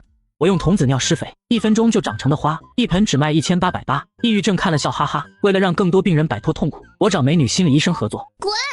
接上集，阿飞来到之前问来的心理门诊。你好，肖医生，我是刚和你联系的黄菲儿。请问黄先生，你是有什么困扰吗？阿飞也不啰嗦，直接开门见山地说：肖医生，有件事我想跟你合作。你不是来干心理医生的？是这样的，我没病。我今天遇到一位高女士，你的心理诊所也是她告诉我的。她在你这里看病吃药有2年多了，情况好像也不太乐观。高女士，我知道她的情况确实挺严重的。我今天看到她笑了。真的吗？肖医生顿时兴奋了起来。我的治疗方法终于起效果了。不，肖医生，你听我说完。高女士是看到我卖的花才笑的，她抱着我的花就像正常人一样，所以我觉得我种出来的花或许可以治跟她一样不开心的病。为了病人着想，我想请肖医生一起试一下，把您的病人明天都请到我那边去看花，当然也不会白请肖医生你这么做，我会付你一定的劳务费。我想你找错人了，黄先生，你不但浪费了我的时间，还侮辱了我的人格和智商，请你出去。不是，我没有别的意思啊，难道你不想让你的病人康复吗？这女人到底是心理医生还是心里有病？怎么正常谈点合作她这么大的反应？那些病人生了病已经很痛苦了，你还想骗他们从他们身上吸血？你还是人吗？人渣！阿飞无语地站起身。肖医生，你是不是对我有什么误会？不过就是请你的病人到花卉展我的摊位看一眼，我又不是强盗，难道还能抢他们的钱不成？你给我出去！阿飞没辙，只能转身出门。人渣，去死吧！在小护士的祝福中走出诊所，阿飞发现旁边还有另一家心理诊所。欢迎光临，等我一下。这尼玛快倒闭了吧？请坐，先生，你有什么需要我帮忙的地方吗？有，能问问梁医生，你手头现在还有多少病人吗？这个有几十个吧，每天都很忙的。你也看到了，我现在都住在诊所里，连夜研究患者的病史。我有一个赚钱的机会，梁医生你应该需要。哦，说来听听。我在花卉展有一个摊位，卖一种很珍贵的花，对于有心理问题的人很有好处。你如果能打电话让你的病人到我的摊位去看一看，每来一位病人，我给你报销50块电话费，如何？梁喜鹏不由得皱起眉。你让我配合你骗人？怎么就骗人了呢？这样，你怕我骗你的病人，可以嘱咐他们只来看看，不要带钱，不要买任何东西，一个人给你带来50块收入，难道不好吗？梁喜鹏思考了一下自身的处境，50块太少，起码100、80，最多80块。但是你要是找假病人当托，被我发现一个，我扣掉你10倍。好吧，但我明天要去你的摊位去盯着你。梁喜鹏同意了。他上个月离了婚，为了得到儿子的抚养权，他同意了净身出户。现在连诊所的租金都要交不起了，他没得选择。那些病人很可怜的，希望你不会骗他们，不然你我都会良心不安的。放心吧，你去现场监督，我相信到时候你不但不会说什么，反而会感谢我。梁喜鹏把阿飞送到诊所门口，正好隔壁的小护士锁门走出来。微微才下班啊。哼，狼狈为奸，一个坏蛋。梁喜鹏尴尬地摸了摸鼻子，毕竟他心里也没底。阿飞没把小护士的骂声放在心里。谁还没有不被人理解的时候？事实自会为我们证明。晚上在床上刷着手机，一个陌生的电话打来。哪位？是黄老弟吗？是我啊，大帅流川枫。你是直播间一次打赏了5个1314的大佬对吧？是我来找你满身了。图姐在不在？能不能明天一起面个基啊？图姐她家里人病了，恐怕见不了刘哥你了。阿飞一边应付着，一边寻思找个什么理由把这位热情的大哥打发了。那真可惜了。那人参还在不在？人参我这里倒是还有2只，你想要的话，明天联系我。行，我还在路上，等明天睡醒了联系你。挂断电话，阿飞去外面往脸盆里弄了点土，摸出身上的人参种子买好，放了一泡睡前童子尿。暂时只能做到这一步了，明天看看品相咋样吧。要是不好，就留着给吴胖子吃。第二天一早，阿飞走到昨天晚上种的人参旁，看着盆中的人参，不由得感慨：真牛啊！一晚上怕是仿真塑料参都做不了吧？连土带参装进塑料袋，今天还有一场关键的战役等着他。到了展位，大表姐好奇地问道：小飞，你觉得小南怎么样？挺好的，就是吧？我觉得我俩不太合适。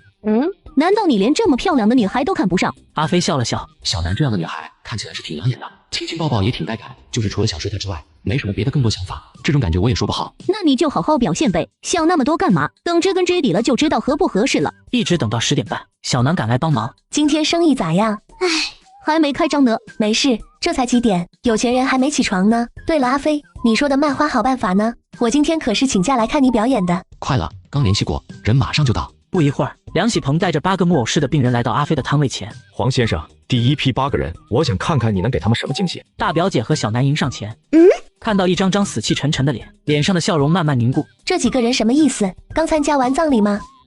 小伙20分钟赚了13000，却为了省100块的车费和司机拉扯半天。哼，都死人了。接上集，这几个人是刚参加完葬礼吗？别胡说，这都是咱们的上帝。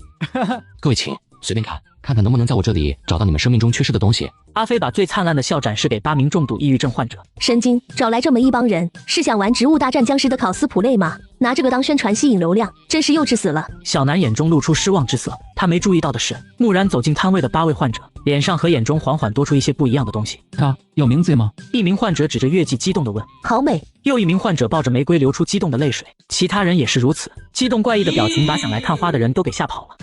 都别走呀，你们来看看啊！表姐生气地走上前抓住阿飞的胳膊。阿飞，你这是闹哪样？弄得托这么不专业，把客人都吓跑了。阿飞，我知道你想在我面前表现，但是你根本什么都不懂。他批评的话还没说完，梁喜鹏突然窜过来，一把抓住阿飞另一个胳膊。黄先生，你这是怎么做到的？作为心理医生，他太明白这几位病人的问题了。在他们的世界里，一切都是黑白灰，没有其他色彩。痛苦和难过的情绪一直纠缠着这些可怜的人，让他们难以承受，最终不得不走上自毁的绝路。可是现在，他的这几位病人居然全都露出欣喜与满足，这可是他们年复一年吃特效药都做不到的。太厉害了，简直就是神迹！撒手都撒手，表姐你拉着我干屁，还不去收钱？再不收钱，人家抱着花跑没影了。哎呀，糟了，他们都没带钱，那还等什么？赶紧给他们家人打电话呀！好，大军、二妞，你们俩回来，都到我这里集合。病人们一个个抹着眼泪，紧紧抱住怀里的花，生怕被人抢去。怎么了？人家这花是卖的，你们都抱着也不说买，还让不让人做生意了？对不起，我太激动忘了，你通知我家里人立刻送钱来，这盆花千万别卖给别人。我也是，我也买。咱把话说清楚先，你们也看到了，他们这花是很独特的，价格自然也不便宜。赶紧打电话让人送钱，多少钱我都要。行，你们先去摊子后面等会。打过电话，梁喜鹏喜滋滋地跑到阿飞跟前。黄先生，商量点事呗，我现在再叫点人来还来得及吗？你想叫多少人来？我这花还有不到10盆了。怎么这么少？梁喜鹏有点失望，其实他手里的病人就这几个，但是他还认识别的医生，本市还有几个关系不错的同学，凑一凑赚个7、8千块钱不成问题，而且这钱拿的一点都不脏，简直就理所当然。这个怪我，是我准备不充分，不过在店里那边还有些存货，等下我让人取来，你先叫人来吧。得嘞，我马上叫人来。梁喜鹏跑一边拿着手机开始狂打电话。喂，老张啊，求你点事，不借钱，我拿人格担保。小南，麻烦你开车带胖子回店里一趟，雇辆车把店里所有花都拉来。放在半小时前，小南肯定觉得阿飞是瞎折腾。这才20分钟不到就卖了13000，这小子简直就是个做生意的天才啊！你跟我去店里不行吗？让吴胖子在这帮忙不也一样？那个吴胖子跟梁医生对接不上。阿飞正要拒绝，大表姐凑过来推了他一下。你去就得了，让胖子跟梁医生认识一下又不费劲。那好吧。车上，小南忍不住问道：你鬼主意还挺多的啊，你是怎么想到把花卖给精神病的？其实也多亏大表姐那句无意的话，让我想到，既然有患者对我的话有特别反应，那其他的病人也可能。当时我还是猜的，现在想起来还是太冒失了，万一猜错了，不光丢人，还得亏6、700块车马费。这你就想多了，你应当保持这样的敢打敢闯的劲头。如果什么事都想，万一失败了怎么办？就不用干事了。被漂亮妹子鼓励是件很爽的事，阿飞瞬间感觉空气都是香甜的。停到路边等着拉货的货车前，凤翔路花店拉一趟货到花卉市场多少钱？250，这么贵啊？249走不走？你不是搬东西吗？我这里还包括一个力工呢，老板你不用动手，我们就帮你弄得妥妥的。那不要力工呢？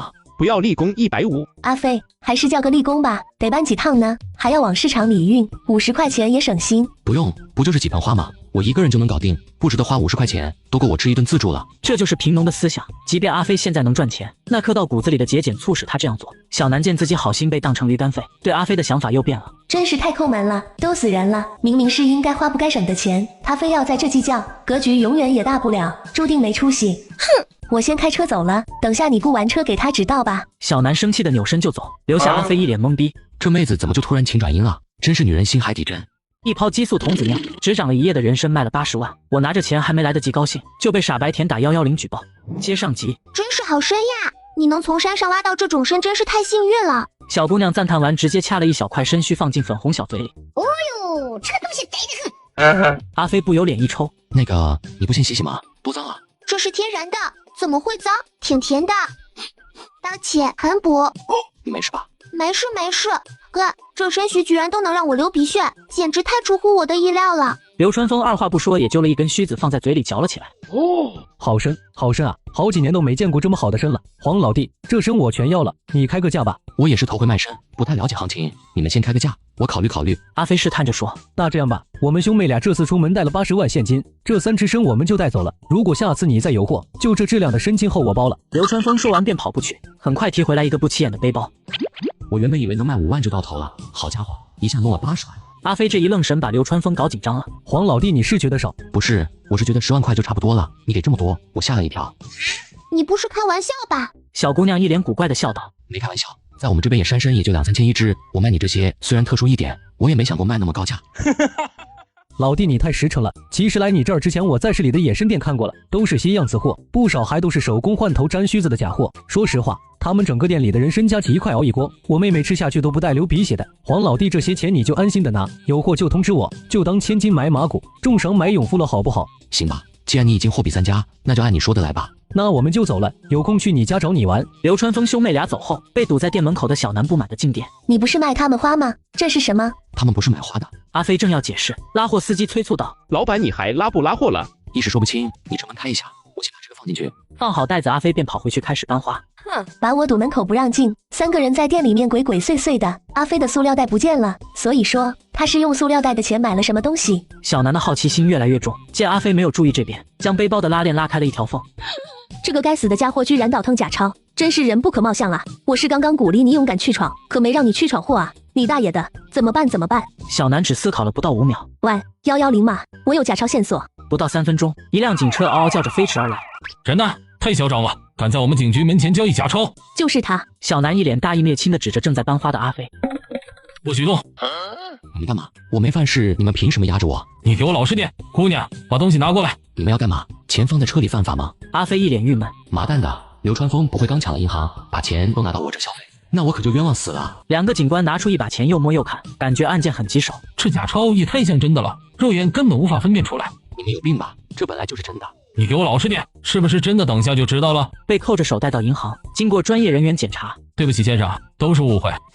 先生，拿这么大一笔钱很不安全，要不要存在我们这儿？存吧，我还能吃点利息。对不起，阿飞。小南一脸歉意的跟在阿飞身后道歉。没什么对不起的，我要是看到你拿一包假钞，也一样会报警的。我怎么会犯假钞呢？那我就会了。阿飞气得猛地转身。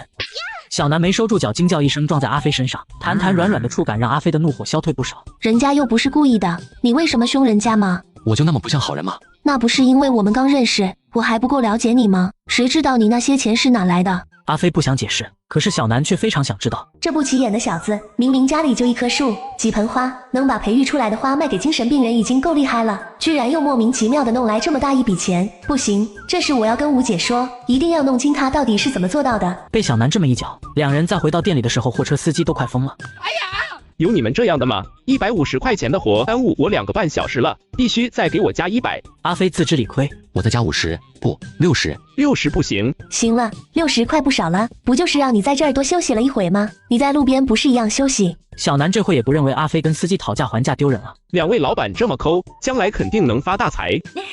看你这么会说话的份上，给你加80。你会不会过日子？20块都够我请你吃3次6块的麻辣烫了。我敢吃，你敢请吗？1亿得1，2二得4，3乘以13。辛苦一天卖了6万块，病人一个个眉开眼笑的抱着花离开。梁医生拿到3000的介绍费，可谓是皆大欢喜。老梁，你今天很给力啊，明天还能弄来这么多病人不？我尽力吧。梁喜鹏恨不得一下叫来几百几千个病人，可他的圈子还是太小了。此时觉得心有余而力不足。老梁，我有个想法，你看我这花是不是有让人心情愉悦的效果？无论什么病人，心情好了，是不是对治病的帮助就很大？我知道了，黄老板，你只管把花准备好，等我好消息吧。阿飞，我有点担心啊。担心啥？咱的花卖的这么贵，如果他们照顾不好，得病了打蔫了找回来怎么办？吴胖子和表姐听到也凑了过来。李贵一概不管，我们又不是卖家电，还要保修3年，而且我巴不得这些人每个月都来店里抱回去一盆，那就太美了。你也算个人，每个月领那点工资都送到你口袋里了。小南说的确实是个问题，咱们是赚钱不是割韭菜，那些病人都挺可怜的，要不我们把花卖的便宜点。阿飞思考了片刻，这样吧，目前为止还没有花出问题，以防万一我在店里放点营养液，半年内买了花的人可以免费来咱们店里做保养，非人为损毁咱们免费换门新的，半年之后就需要收费了。吴胖子知道内幕，赶紧表态。我搬花送花可以，这保养的活我可干不了。阿飞你可真会赚钱，把我们 4S 店那套都给学去了，以后咱们连花都不用卖，只要每月收维护费就够花了。说的轻巧，我也得有那么多尿啊。阿飞心里早就算了笔账，一泡尿掺水浇了40多盆花，才赚8万，种成人参倒手就卖了80万，傻子都知道怎么选。可是看到那些买到花的患者露出发自内心的愉快表情，阿飞又觉得这是很有意义。算了，少赚点就少赚点吧，钱呢够花就行，好事多做一点总没坏处。陪着小南到停车场取车，3个肥猪瘤气势汹汹地围了上来。这是你们的车？别，你们他妈的会不会开车，把我们的车蹭成这样？我蹭的吗？小南看了看车子，对自己的技术也放心不过。难道是下午停车的时候蹭到了？对不起，实在对不起，我这就让保险公司过来。我们这边着急有事，不用那么麻烦，5000块，今天我们就原谅你了。我已经报警了，等会交警来了，该怎么赔我1分不会少给。操，这里根本就没有信号，你骗谁呢？你他妈不老实，大爷现在很不爽。那你说怎么办？还能怎么办？要不借你女朋友给我们透透。阿飞不懂啥是透透，但也知道不是什么好话。不会说人话就别说，就算我们刮坏了你的车，你现在在言语上侮辱我的女伴，我可以告你们骚扰。你个小逼崽子，别逼我揍你！阿飞一把握住混混的手指朝上一摆，撒开！哎呀，大哥要断了，轻点轻点，求你了，你快撒手！你他妈撞坏了我们的车还打人，今天你只得进耗子，到时我里面的兄弟保证让你生不如死。你说这辆被刮的是你们的车对吧？对呀。那好，把钥匙拿出来按一下，我听到声立刻放人给钱。几个混混先是一愣，接着脸色不由一僵。怎么钥匙丢了？对，我们钥匙丢了，正在找。快松手吧，我们不要赔偿不行吗？那哪行呢？你们不要赔偿，我会良心不安的。特妈的，良心不安，老子让你良心不安！旁边的小混混掏出一支圆珠笔朝小南刺过去。小南小心！说时迟那时快，阿飞抱住小南，只觉得后腰突然一凉。牛逼，你在牛逼啊！小南见到阿飞后腰上鲜血不要钱似的往外飙射，忍不住尖叫起来。杀人了！叫你妈，老子弄死你！阿飞一手捂着后腰，一手指着混混：“你他妈有种冲我来！刚子快跑啊！你他妈闯祸了！狗日的，老子被你害死了！好像有人打架，快去看看！”听到有人来了，几个混子露出惊慌之色，撒丫子就跑。去医院！他妈的，老子不会死在一个小混混手里吧？别人右侧肾脏受重创，可能需要摘除，你们谁能牵一下子？朦胧中，阿飞听到一个很严肃的中年男人声音，勉强睁开眼。阿飞醒了。你这个笨蛋为什么那么傻？现在你的肾都要保不住了，以后可怎么办啊？阿飞还不是为了保护你，以后怎么办你得问你自己。再说了，医生说的是可能，没准能保住呢。人抓着了吗？还没有。医生能保守治疗吗？我不想打腰子。不能，我是为你负责。那我转院，找个能保守治疗的地方。你就算转到省医院，该摘也得摘。那就进京，我花得起钱，找最好的手术刀。我不信保不住我的腰子。